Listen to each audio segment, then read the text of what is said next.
Hi guys, good morning. Grabe ang power sang ulan oh. 1 week na ulan-ulan. From dry sunog ng mga dahon sang bayabas namon.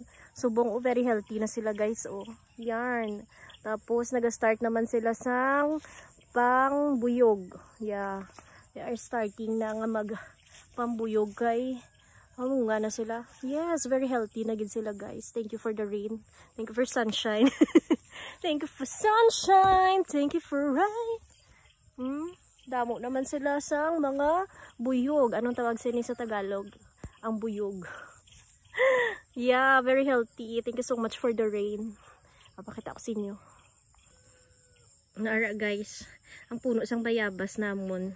May tagabantay pa niya di. Tagabantay sang bayabas.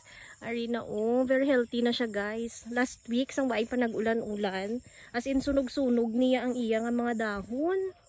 Grabe gid siya. Hindi ba nisa sang dagkuan nga bayabas pero tamisan. Na, amo na daya ang panglaban. Hindi man kadagkuan pero tamisan. Yeah. Nan. Oo, kay favorite gini namon ang bayabas biskan ang mga bata, favorite ni nila. Taga kagto namon diri, gakagto gina sila diri sa bayabasan. Kamahuwa bayabas. Na kita nyo guys, oh, damo-damo na sila ano, damo-damo na sila buyog. Mamunga naman sila. Yarn, very healthy na sila. Oh, damo-damo. Oh my gosh.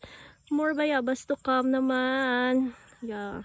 Nami ang kamisang bayabas. Actually, damo man siya health benefits. Vitamin C.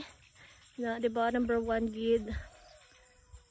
Yeah, atas sa babaw. O, damo-damo ni siya mamunga. Bala guys. Ini nga bayabas. Manubo lang siya. Muna din ginasaka-sakaan. Kag ginakabit-kabita namon. Nan, as in. Yeah, I'm so happy. Kay nagbalik na sila normal nga ano. Nga healthy life. Char, healthy life. Na amo ni amo pa ning bunga last time nga nang kalain gani kay syempre sa init balado tiga siya daw tiga ala damo-damo. Oh my god, oh damo-damo naman bunga. Yeah, ma-wait na lang kita nga magdalag ko. At least di ba may ginahulat kita. Yan amo patugan ni nagkalasunog pa na nasunog na siya sang tig-ilinit. Sang init-init. So yan. Thank you so much for watching. Bye-bye. Update ka mo kung magdagko na ni. Bye-bye.